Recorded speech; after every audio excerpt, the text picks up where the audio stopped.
Welcome les amis, on se retrouve pour The Wrestling News.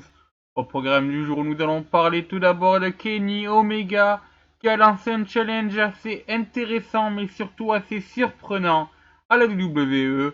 Nous parlerons ensuite de la Evolve qui a annoncé un représentant phare de NXT pour ses prochains shows. Et enfin, nous terminerons par parler de la grande annonce de ce lundi. C'est l'intronisation de 3 nouvelles personnes au WWE Hall of Fame. Allez, commençons donc directement par parler donc de Kenny Omega, je l'ai dit. Kenny Omega qui a fait parler de lui il y a quelques mois en évoquant comme quoi il avait refusé de signer avec la WWE, donc, mais qu'il avait été tenu en contact.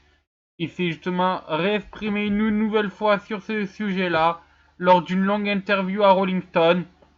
Donc, dans lequel il a parlé donc notamment de cette vague de départ qu'il y a et qu'en fait tout simplement lui et les Young Bucks ont voulu rester à la New Japan Pro Wrestling pour justement saisir les opportunités qui étaient laissées par les autres. Alors ensuite donc il a parlé un petit peu de la création donc de ce sous-groupe qu'on voit depuis maintenant quelques semaines via Elite avant donc que la conversation dérive vers un challenge. Donc il a lancé pour la WWE un challenge assez surprenant. Donc en fait pour expliquer, depuis quelques semaines déjà, The Elite arrive donc sur le ring avec des t-shirts homologués New Day, exactement les mêmes que ceux que portent les 3 superstars de la WWE lors du WWE Raw notamment. Et donc suite à cela, ça fait parler sur la toile. Et Kenny Omega va annoncer qu'il défiait les New Day dans un 6-man tag team match pour le Never Openweight 6-man Championship. Vous l'avez bien sûr compris, ce match n'a pas encore eu lieu.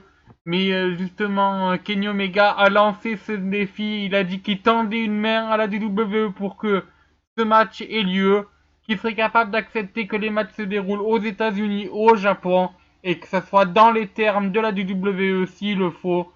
Mais lui, il veut ce match tout simplement, il veut lancer ce défi. Il explique tout simplement que cette feud entre les New Day et The Elite a commencé il y a quelques semaines, même un peu plus longtemps d'ailleurs, lorsque lui et Xavier Wood faisaient une petite guéguerre amicale sur internet.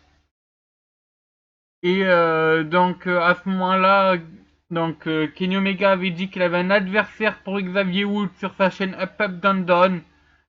Et donc à partir de là est partie une idée comme quoi voilà, Kenny Omega a vraiment un rôle de heel. Xavier Wood est vraiment adoré par sa chaîne et même par les fans de la WWE. Et voilà, il a de suite pensé une confrontation entre les deux hommes. Puis bien sûr, quand il a consacré The Elite, c'est parti sur une idée d'un 6-man tag team match. Voilà, en tout cas l'idée a été retransmise à la WWE. Et donc voilà, Kenny Omega a même annoncé que parmi The Elite, il y avait 3 hommes. Donc bien sûr les Matt et Nick Jackson et lui qui étaient capables de faire des matchs of the year. Et que si la WWE voulait du divertissement, qu'ils n'avaient qu'une seule chose à faire, c'était accepter ce challenge. Et qu'il était prêt à faire ça, non pas pour ses amis, mais aussi pour tous les fans de catch tout simplement. Donc voilà, en tout cas, affaire à suivre, même si ça paraît pas à faire gagner de faire accepter ce challenge. Continuons ensuite donc par parler de William Regal. William Regal donc vient d'être annoncé dans les 2 prochains shows de la Evolve. Alors bien sûr, il n'est pas annoncé pour combattre, hein, il est sûrement annoncé pour tout simplement pour surveiller les lutteurs de la Evolve lors des shows Evolve 56 et Evolve 57. Mais notons bien sûr que cette annonce est pas anodine. Le WWE a annoncé il y a déjà quelques semaines qu'il recherchait 32 lutteurs pour un Global Cruiserweight Series Tournament. Or, durant les 2 shows que soit Evolve 56 et Evolve 57, nous retrouverons des lutteurs poids légers, poids moyens, tels que notamment Tony Nese, Caleb Conway, Timothy Thatcher, Johnny Gargano bien sûr qu'on a vu, Zack Sabre Jr., le jeune anglais qui maintenant n'est plus sous contrat avec la Pro Wrestling Noah, ou encore d'autres comme TJ Perkins. Donc voilà, ça peut vraiment être le moment pour William Regal d'aller repérer les futures prises de la WWE. Voilà, ben d'ailleurs, parlons des matchs qui sont directement annoncés pour ces deux shows de la Evolve. Donc pour Evolve 56, nous savons que The Premier Athlete Brand affrontera la Team Tremendous, que Timothy Thatcher défendra son titre de la Evolve contre Matt Riddle, Johnny Gargano affrontera donc l'un des Zack Sabre Jr., Chris Hero affrontera Tracy Williams, et Sami Callihan, qu'on connaissait sous le nom de Solomon Crow, affrontera TJ Perkins, qu'on connaissait sous le nom de Manic. Et du côté de la Evolve 57, donc le show du lendemain, Drew Galloway et Johnny Gargano défendront leur Evolve Tag Team Championship contre la Team Tremendous. Timothy Thatcher redéfendra son titre de la Evolve contre Caleb Conway. On a peut-être déjà un spoiler. Chris Hero affrontera lui Matt Riddle. Drew Gulak affrontera Zack Sabre Jr. Et Solomon Crow, Sami Callihan, comme vous voulez, affrontera lui Tracy Williams. Voilà. Terminons donc maintenant sur une nouvelle concernant le Hall of Fame de la WWE. Ça y est, nous connaissons les prochains noms qui vont être donc ajoutés à cette classe 2016. Il s'agit du clan The Fabulous Freebird.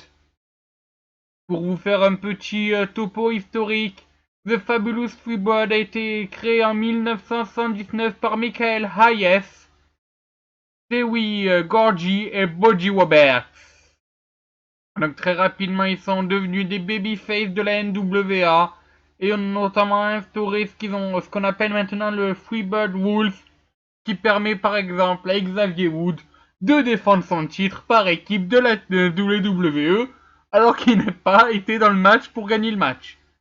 En gros, c'est cette règle qui permet que si un clan est champion par équipe,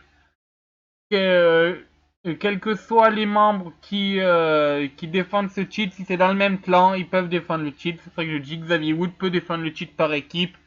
Il est par équipe par exemple avec Kofi Kingston ou Biggie Langston. Mais surtout, ils ont été connus pour quelque chose qui a frappé l'histoire du catch. C'est le heel turn qui a eu lieu à Christmas Night 1982.